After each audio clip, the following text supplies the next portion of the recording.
it really makes you feel encouraged to keep on going. Don't you dare let the wails and the trials of life hold you back from moving forward and achieving the goals. Whatever those goals may be, you got to keep going. Don't give up now. I've heard people in the past, my elders, say to me on more than one occasion, and yes, they were Christian people, and they would say to me, it is when you are at your lowest and you feel the most like giving up, that's when your true blessing is right around the corner. So do not give up. I feel like going on. And I know we all have those days where we just kind of feel like throwing in the towel and giving up on everything. It seems like nothing is going right, and we just want to throw the towel in. We just want to just give up. But think about those options. If you don't continue to move forward to achieve the goals that you want to achieve in your life, the good things, the things that are a blessing to you and your family and to your community, when you give up, you fail yourself. It's not even about failing the family or the community. You fail yourself. So you got to keep going. The road may get rough. I've even had someone say to me once before, and I thought it was kind of cute. When you get to the end of your rope, you feel like you can't go on another step, not one more step. That's when you tie a knot at the end of the rope and you hold on. You're listening to Rachelle Wilson here for the Make Some Intelligent Noise Social Justice and Civil Rights Movement Hour. I'm here for the very last Sunday of 2020. The next time you hear my voice, we will be in 2021. And I'm excited about that. 2020 has been quite a year, and mostly all of us have felt it. Even our most prestigious, most wealthy and prestigious people in the world have still felt the effects, the impact of the COVID-19 crisis upon the entire world. So the vaccines are coming, and now we have some, Johnson & Johnson is putting its bid, throwing its bid into the House. Into the pot, so that now we have Moderna, Pfizer, and Johnson & Johnson all vying to be the first and the best to come up with the vaccine that will kill the coronavirus inside of our bodies. And we all recognize that, like any other flu shot, when we take the COVID vaccine, it is administering that into our bodies so that our bodies will build a natural immune to it. That's how the flu shot works. That's how most vaccines work. It gives you the very thing that you're trying to avoid so that the body can build up the antibodies to it. I don't know if it makes sense, maybe to some, maybe not to others. I just don't even have a thought, an opinion. I'm so done. I am so done with COVID 16, 17, 18, and 19. So done with it. And anyway, I'm excited that 2021 will come in, and we pray that our economy will change, that our social lives will have some level of normalcy, and that the crime rates will go back down. Since the COVID-19 impact has hit many families and many individuals in America, and Delaware is certainly no exception, crime has elevated just a little bit. People are hungry. And if you can't get a job, you can't work, what are you going to do? The bills aren't going to stop just because COVID-19 is here. And even if it does stop, eventually at some point, the world's going to open back up. And what are we going to do then about all of our financial dilemmas, our circumstances, right? some people will be better than others, but some people are hungry, and to feed themselves or their families, the crime rate has gone up just a tad bit. So hopefully in 2021, once we can get back to work, get back to our social lives and interacting with one another, perhaps the crime rate will also go down a tad bit. So, peace and grace to everyone. Today is the first day of Kwanzaa. The second day of Kwanzaa. Yesterday was Umoja, unity, which means unifying within yourself first, recognizing who you are and being able to have a relationship with the duality of the individuality of ourselves, unifying ourselves, our left and our right. Okay, so that's very important. But then once we do that, then we need to have unity in our communities where we work together, we vie together, and we make something positive take place. All right, even if it's just sitting together and being able to have a meal, to break bread together is so important. All right, so unity. And I know that the COVID is having quite an effect on us being able to unify in the community.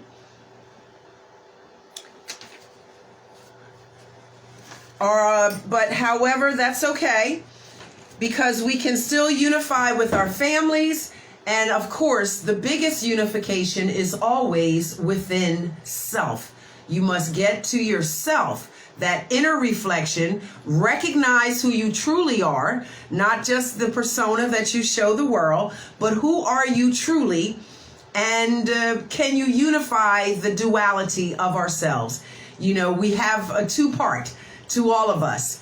That's why it's called individuality, the duality of our personalities. So unify that.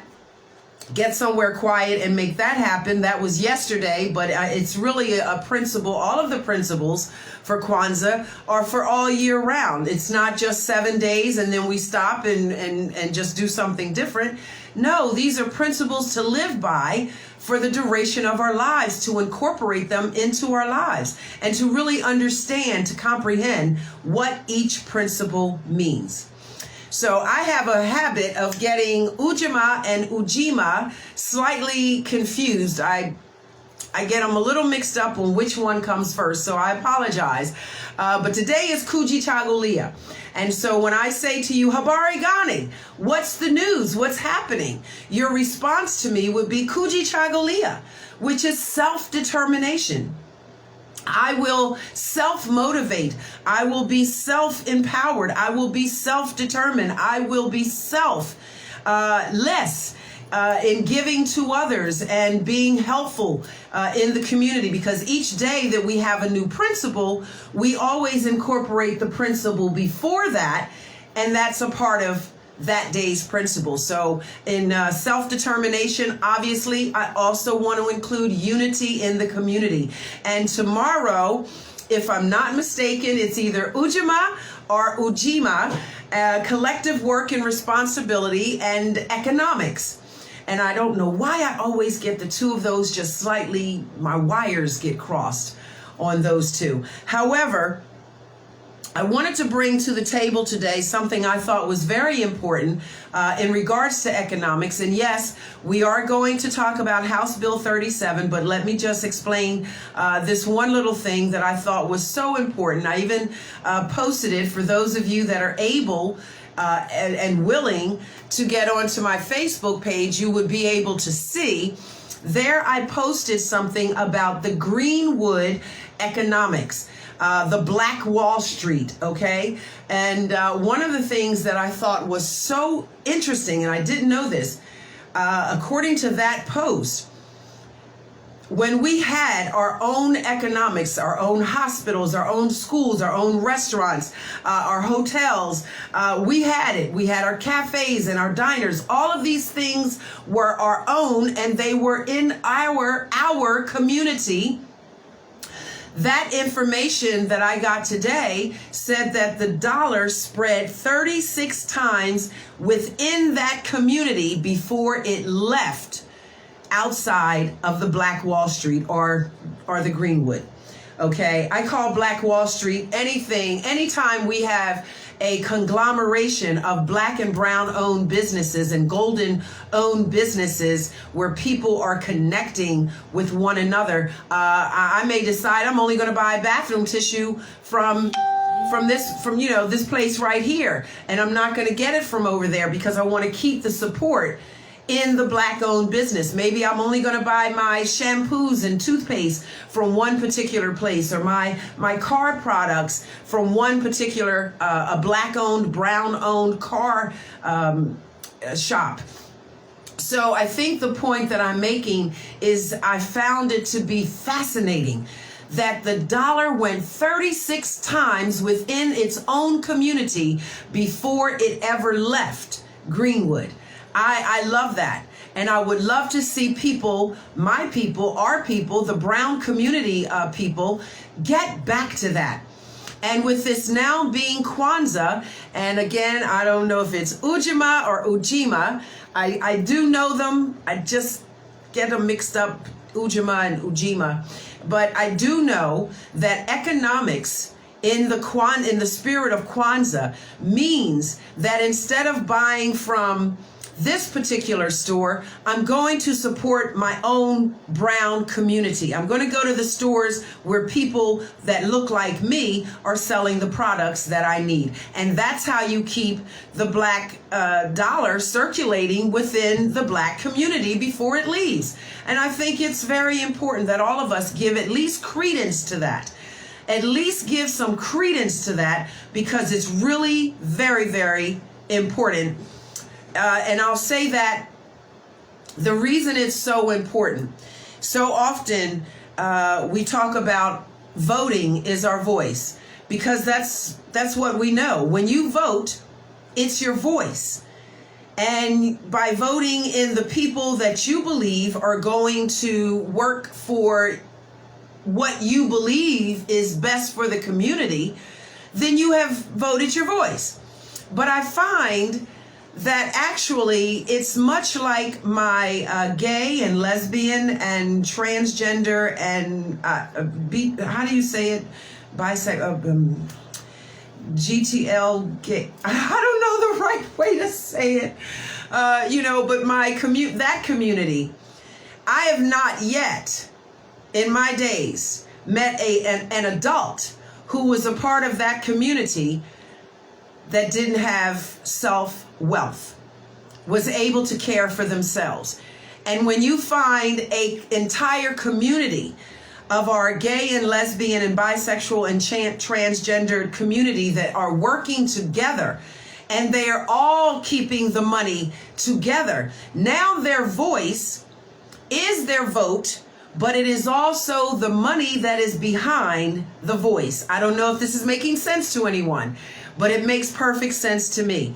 One of the reasons that some communities are able to get the rights that they feel that they are owed or that they deserve is because they back each other financially. And so when you have a conglomeration all over the nation of one type of people who are saying we're together, we're going to vote for this and we're not going to vote for that, people are paying attention because they've got money. And honey, money talks and everything else walks. Money talks and everything else walks.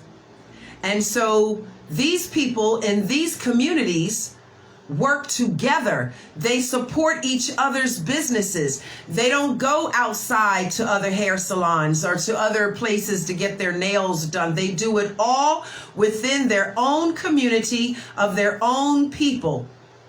And in doing that, they keep the revenue going. So when it's time to vote, when election season comes around, all of our politicians know, they know where the votes for these particular communities, they know what their stand is. And all I'm saying is that we as a brown community would do very well to learn from other communities that have already done it. No need to reinvent the wheel. Simply see how it works. Simply see what makes it spin, what keeps it going and moving forward, and why Some communities get exactly what they're asking for every election season. They stand together. They spend their money with each other. We need to do that as well. I don't understand why we're not.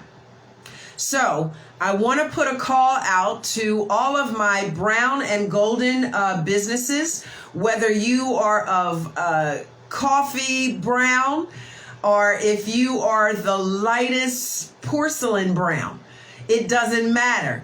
If you are a business owner, no matter what the business is, if you sell shoelaces or you sell fingernails or hair or clothing or whatever, maybe you have your own medical practice, okay? Maybe you have your own little grocery store. Whatever your business is, I'm asking you to reach out to me via email. I'd like to include you in something, a project that I'm working on in collaboration with another person to keep the Black Wall Street alive, to bring it to life and keep it alive. Okay? So if you have a business, shoot me an email.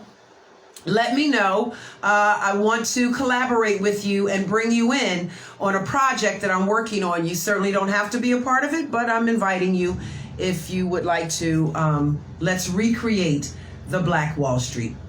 All right. So now, for my dear sister friend, she really made me laugh, and I can't think of her name off the top of my head, but she really gave me a great chuckle. When I posted last week, we talked about House Bill number 37 being presented by House Representative Melissa Minor Brown, as well as Representative Pinckney. And so House Bill 37, she chimed in and she said to me that her ADHD was working, and could I please explain it a little bit more in depth. And so immediately I got on the phone and I started chit-chatting with the authors of the bill. I mean, who can explain it better than the authors of the bill, right? So that would be Pinckney and Minor Brown, which I do. It is my greatest intent to have them come on the show, whether I do it Zoom or we do it live right here at the radio. I definitely want them to come and explain the bill to you in its entirety. But what I'm going to do now is just give you the cream of the crop, the basic foundation of the bill. So the bill, House Bill number 37, has been created to create a social distancing atmosphere and to save lives during this or any pandemic or epidemic moving forward. The bill clearly states that everyone who has 1 year or less on their sentence, that this bill, when it is passed, will immediately release them from prison. They can do, some ankle bracelets at home, checking in with probation and parole, however they work that part out. The thing is, they're out of the prison. They're out of the prison and into a safe space. Now, some people have homes and families that they can go to, and thank God that they do. Some people, well, we have to put them up at a hotel, and they have to be self-sufficient because they don't have a family support life. And that's very sad for anyone coming out of the prison. And if you don't have a family or friend support system, it can just make life really, really tough and create recidivism. So, but for those folks that do have family, boom, just like that, they can go to their families, whatever the pandemic is. In this case, it's the COVID. So that would mean a 14-day of quarantine in the prison in a particular unit, and then you would be released to your home, your family, your loved ones, and there is where you would stay and deal with probation, parole, ankle bracelets, or whatever it is that's going on with that part. Although I believe the bill says that you're just simply released. Okay, you're released. You deal with probation and parole. There's no ankle bracelets. To my understanding, the bill does not include that, but there may be some cases where it's better to have an ankle bracelet on than not. Okay, so 1 year or less, 1 year or less, you are released to your home and your family, or of course a shelter or a hotel or wherever we put you, wherever you can go. If you have more than a year on your sentence during a pandemic, the pandemic would then, obviously, by letting go everyone that has a year or less, getting them out. That's creating space and room so people can stretch out and have a little social distancing. What it will also do, if you're on level 5, it drops you to level 4. If you're on level 4, it drops you to level 3, and so forth. Level 3 will drop you to level 2. If you're on level 2, it'll drop you to level 1. So everybody kind of gets pushed through. And in the process of doing that, which is some things that actually, if I'm not mistaken, if I'm not a crazy bumblebee, I really believe I heard Commissioner Claire DeMatteis say, in a recent Zoom, that everybody was being dropped down a level. 5 to 4, 4 to 3, and 3 to 2, and 2 to 1, etc., and so forth. And people with minor violations and little petty, just stupid stuff, just stupid. Those people were going to be released anyway. That's not what I have not seen that or heard anything about that in particular, about that happening. Okay, so this bill, House Bill 37, will mandatorily, you will be mandated. It won't be an option. You will have to bring everyone down, flow them down, 5 to 4 to 4 to 3 to 3 to 2, etc., and so forth, and then push them right on out and let them go home. This way you open up the prison, creating space and distancing, okay, as well as making it so much easier on correctional officers and administration and staff in order to maintain and manage a pandemic or epidemic. By pushing everyone down and moving them, eventually getting them out, is really going to open up a lot and give everybody some breathing room, especially the people who are employed by the state of Delaware for the Department of Corrections, the Delaware Department of Corrections. So correctional officers wouldn't be stretched to the limit trying to pull double shifts and getting sick themselves, being around this because you don't have enough guards or COs to work every shift. So people are pulling double shifts. And when you're tired and you're weak and your immune system goes down, you can catch the cold or the flu or the virus or the COVID or the whatever. Okay, so it's really important to push House Bill 37 to keep everybody safe. Yes, it primarily affects our incarcerated loved ones, but it definitely has an impact for the better on all of our workers, the people that work, the nurses, the doctors, the people in medical and mental health, and all of these different positions would just be freed up to work a little bit less stressful and under pressure if we flow everyone down until we push them out. I mean, really, it's not rocket science, and it makes perfectly good sense. Some people are in there that had less than 90 days to go, and they're still sitting in the prison because of the COVID. And their parent, their mother, is very much concerned about that. We've got people who have medical concerns, mental health issues, okay? People who are in RTU for evaluation, and yet the doctors, because of the spacing and the time and the energy, they're pushing them out to the compound. And that's not always the best way to go. When people have mental illnesses and issues, those things have to be addressed. You have to give people mental health counseling, rehabilitation services, face-to-face counseling, or at least on the tablet. So they need someone to talk to. But how are they going to talk to their mental health counselor and their worker if that person is out sick, because they've been inside the prison doing face-to-face, and now they're sick, so nobody gets any mental health counseling. That's a problem. That's a problem. And there are parents who are very concerned about that. People that are in RTU need to be left in RTU during the COVID because they're mentally not ready to be on the compound during all of this extracurricular activity going on. Some people, that's a trigger, and that will set them off.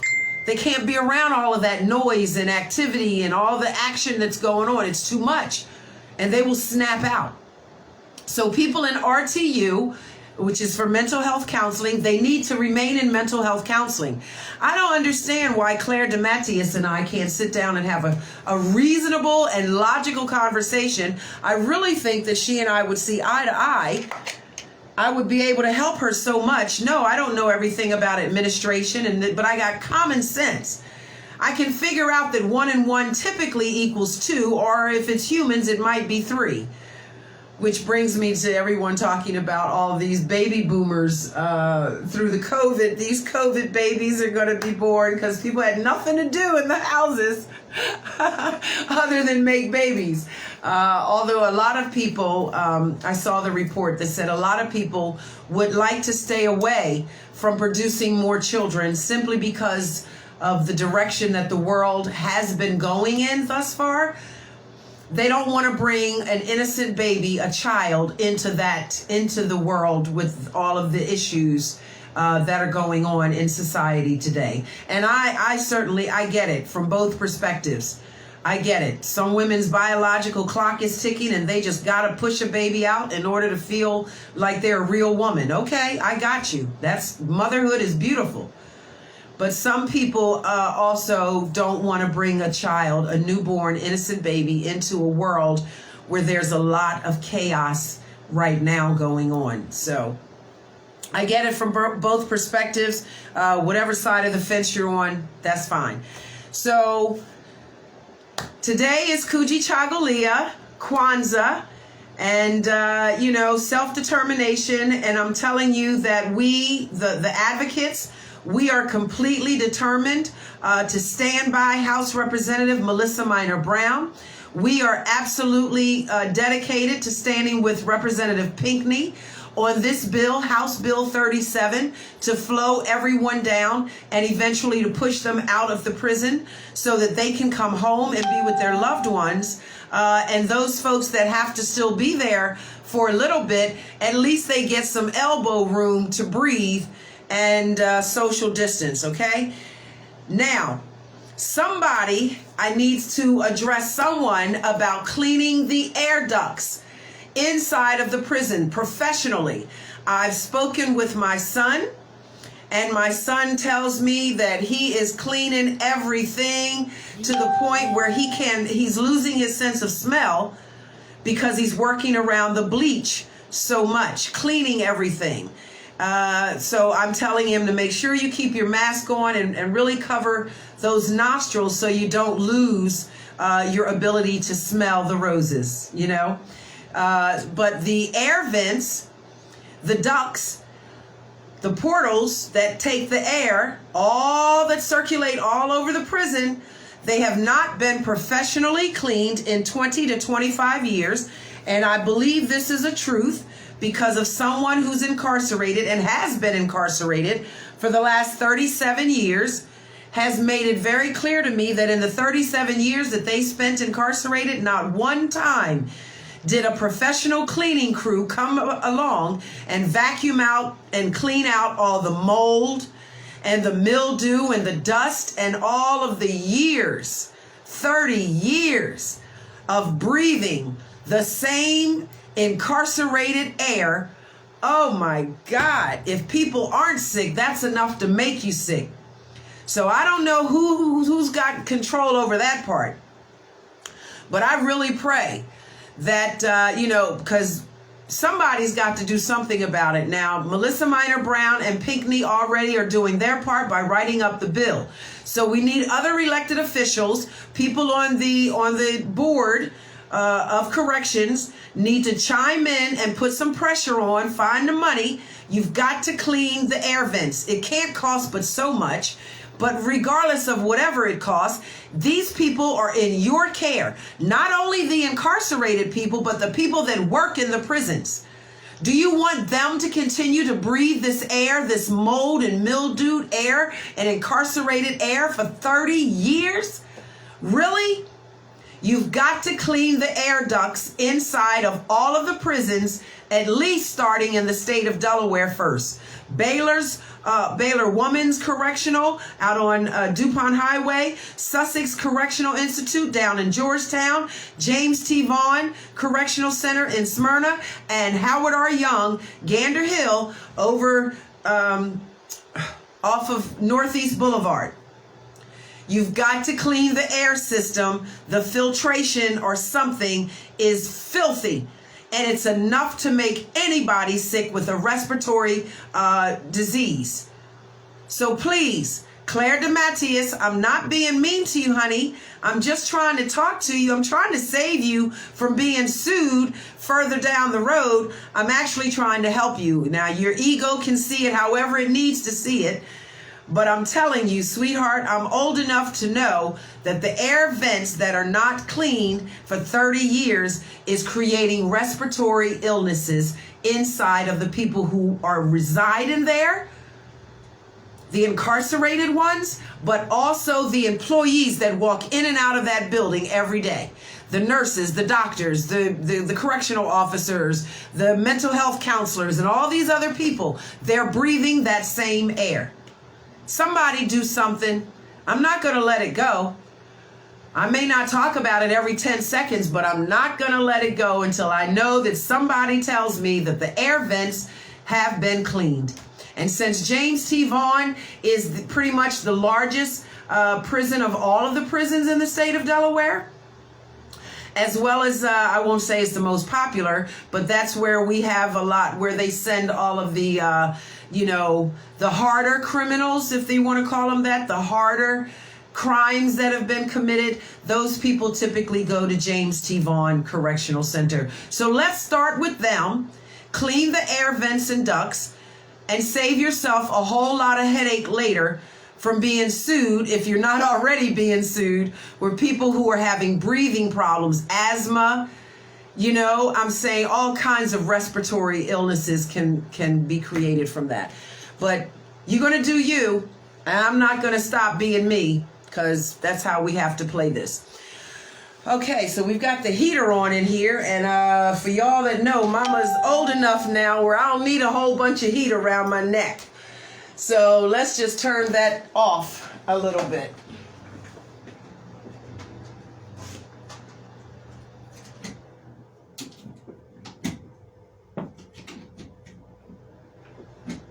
Oh my. Looks like I turned off the lights and everything. I apologize. So, Rachelle Wilson returning, had to turn that heater off for just a moment.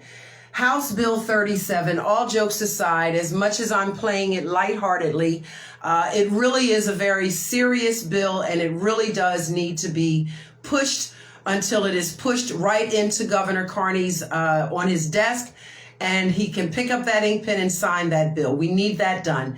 And he's going to do it because we the people stand and demand that that's what is done.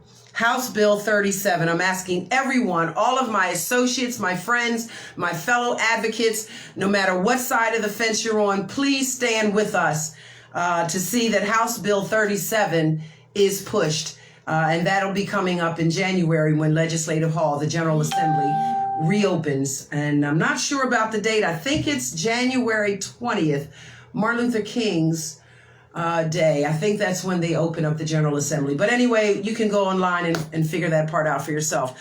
If there are my incarcerated people, you should be online by now. Let's see. Yes, it's 3:30.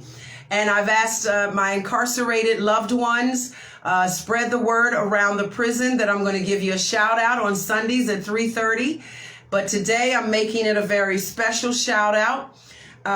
Peace and grace to all of the incarcerated loved ones. We, your family, your friends, and the advocates, as well as legislators and elected public officials, we are advocating for your well-being. You have to trust that we're actually working to get that done. So hang in there and don't give up on us, okay? But I also would like to say a resounding, very special happy birthday to my son, Justin Wilson.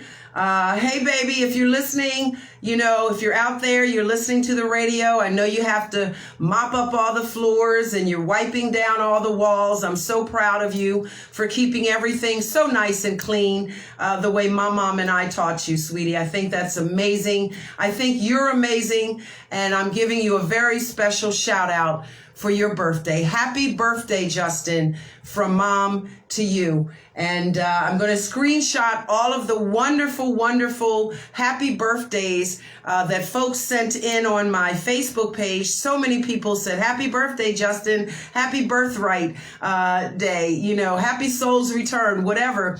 And so I want to take a screenshot of that and make sure I send that to you, sweetheart, so that you can see for yourself how many people really do care about your well-being, Justin. You have not been forgotten. People do care.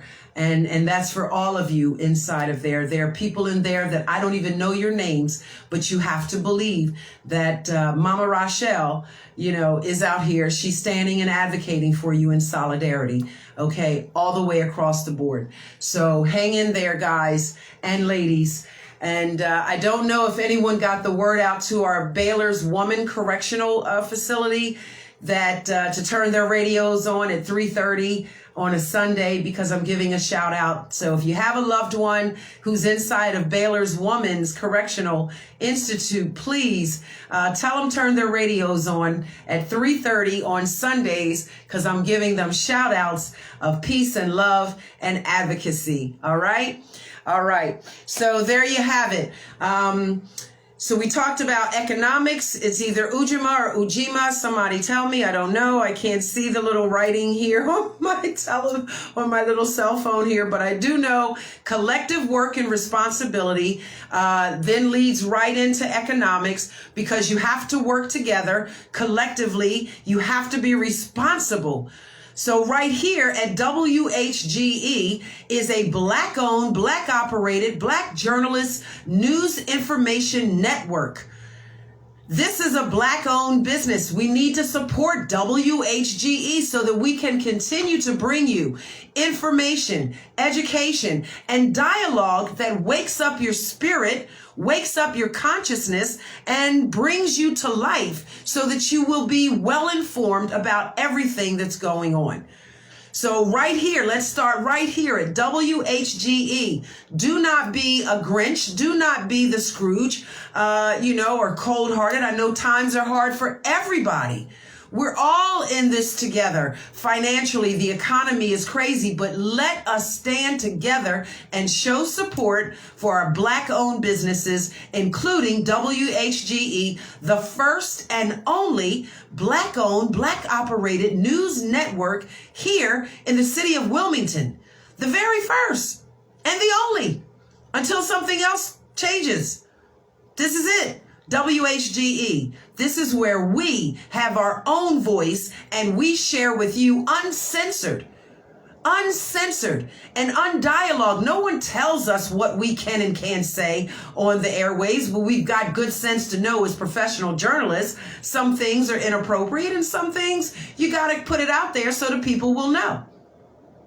So you want to show love and support for WHGE. You just gotta love it. It's Black radio. And speaking of WHGE, it is my understanding, I took 2 weeks off and I gave Sister Abundance Child from the Drop Squad Kitchen. I gave her a seat in my seat to cover a show for me. She did a fabulous job. I'm so thankful to her. Her and Nanatawa covered that show for me. And then the following week, I had a gentleman by the name of Timeless Thomas, Big Deezy as he calls himself, who just recently wrote a book, Everything That You Need to Know About Jail. So he is now a part of the radio station. He now has his own show. He's going to be coming on, I think he said Saturdays, but I can check with him. But you want to stay tuned for that. He's a ball of fire and fun. He just keeps you laughing, but he does have very important things to say. But yes, he will definitely tickle your funny bone. So you want to tune in to Timeless Thomas. I think that's on Saturdays. Check his Facebook page if you want to be sure. Also, you can check the website for WHGE, and there most of us have a profile up, and you can see what we're doing. I personally will be coming back with my Wednesday night political power hour after 2021. All right, so I need to get to 21 before I can come back with the political power hour. But definitely we've got Pat and Nosaroma, Vic Cooper. They're here on Saturdays. They're kicking knowledge and information, and they also keep you your belly rolling. And then, of course, you've got evangelist Dina Diggs. She's here kicking you with the gospel and giving you a word from the Lord and inspiring music. So, we've got something here for everyone, and a definite shout out to my man, The Rock, who talks to us firsthand about addictions and how to overcome them. We got to know what is the root of the addiction, what started it, in order to know how to cure it. Okay, so he walks you through that, or talks you through that entire process. So you want to stay tuned in for Brother Rock, Raheem. All right, so here at WHGE, we've got a variety of flavors, a variety of topics. I like to stay in my lane, which is prison reform, social justice, and civil rights. That's my thing. That's my lane, so I stay in it. All right. And everyone has their lane. But here at WHGE, you will find something. You will find a flavor for your earbuds. There's bound to be something here that you like. All right. So we want you to stay tuned in. We want you to show us love and support. Don't be afraid to drop off a donation, a financial donation of appreciation. None of us, to my knowledge, we don't get paid to do this. We do this from the heart and the passion. And that's how you know when it's sincere and genuine. When people will say, I don't care about the money. I just have a passion to do the work. You guys, you think it's tough to sit out there with a short attention span and listen to me for 45 to 55 minutes. Try sitting here talking to people, but looking at nothing more than a microphone for 55 minutes. Can you just imagine what that's like? Some of you know, and some of you have yet to find out. All right, I'm sitting in a room by myself with nothing more than a microphone. And that's the whole world. That's the whole world for this 1 hour for me. And I have no idea who's on the other end of the microphone listening. I will tell you that the numbers have gone up exponentially since I've been here. And I'm so thankful because it means somebody's listening. Someone's on the other end. And I appreciate you for being there. Thank you. So show your love and support economics for Kwanzaa and for the rest of the year. Let us gather together collectively, responsibly, and put our money where our mouth is. In our black and brown and golden businesses, let's join together. My email is MSINMV as in victory, T as in time, @gmail.com. So that's me. Reach out to me. Tell me who you are, what kind of business you have. I want to include you in a group conversation, most likely a Zoom, but I really want to talk to everyone. I really want to work on a particular project to recreate the Black Wall Street. All right? So this is Rachelle Wilson, again sending out a resounding happy birthday to my son, Justin. And for him, it's his birthright. For me, it's my Mother's Day, my personal Mother's Day. On this day, 34 years ago, my journey as a mother began. I had no idea where that journey would take me and where I would end up. I did not think I would ever be on the journey that I'm on. But alhamdulillah, all praises due to Allah. This is the journey that I'm on.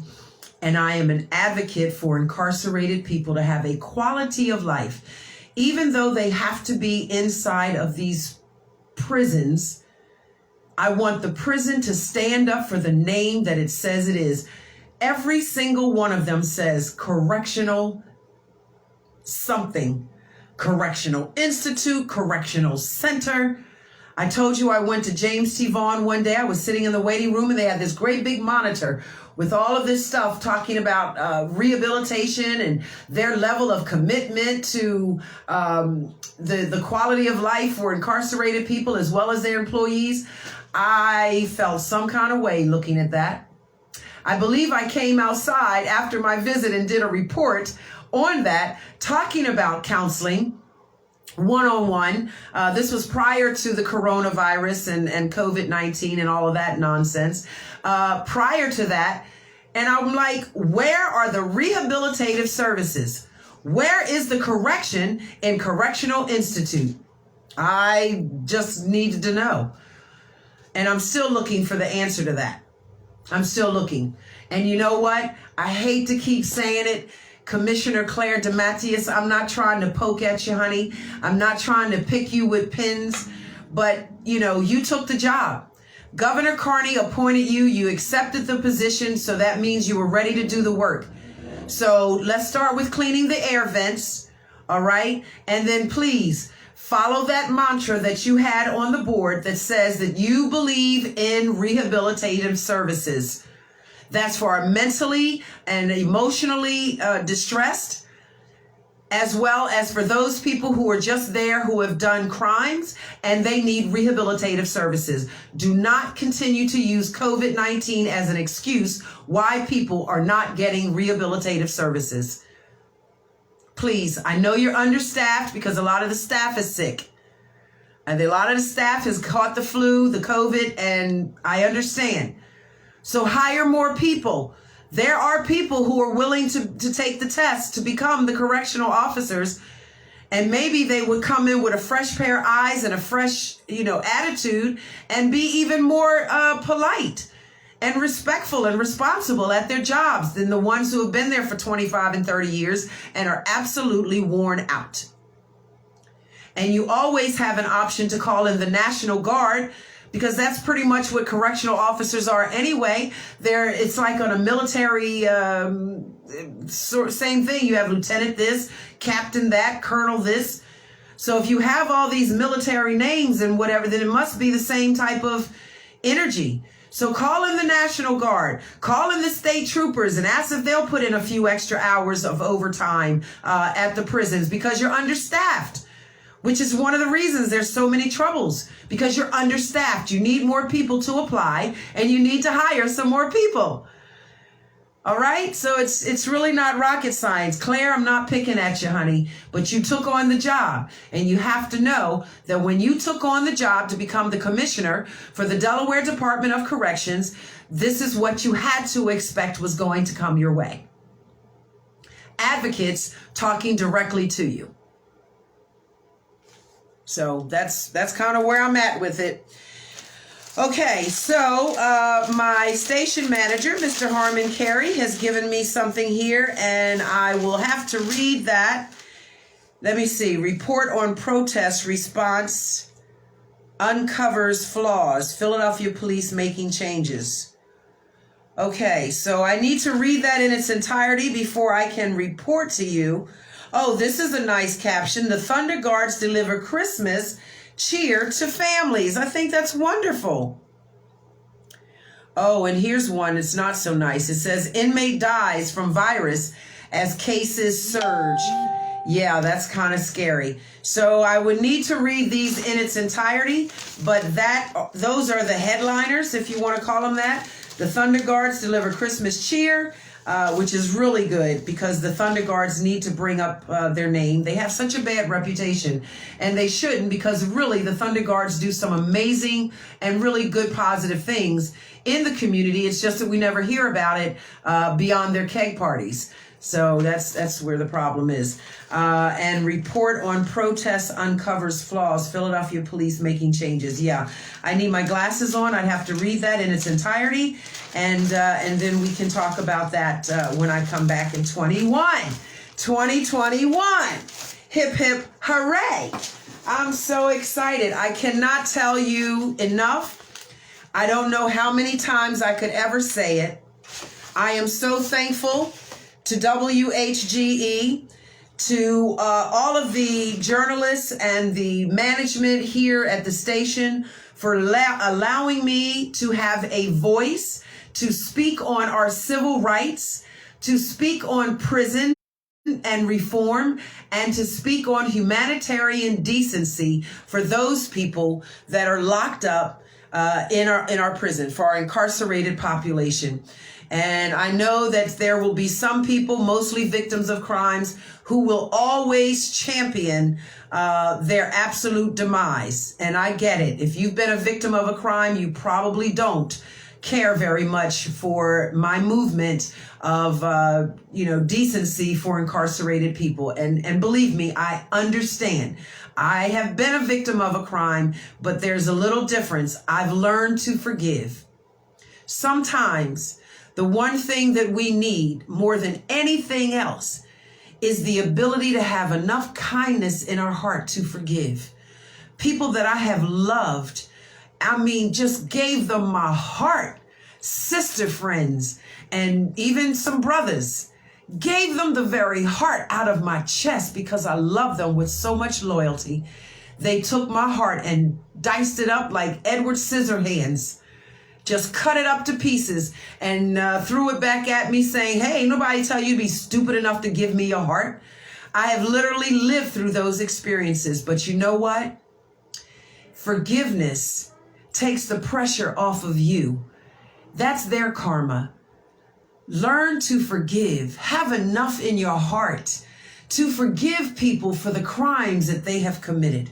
Some people end up in prison for their crimes. Some people have to deal with another set of circumstances for their crimes, their karmic circumstances. And whatever the situation is, you're not being judged on how the other person responds. You are always being judged on how you respond.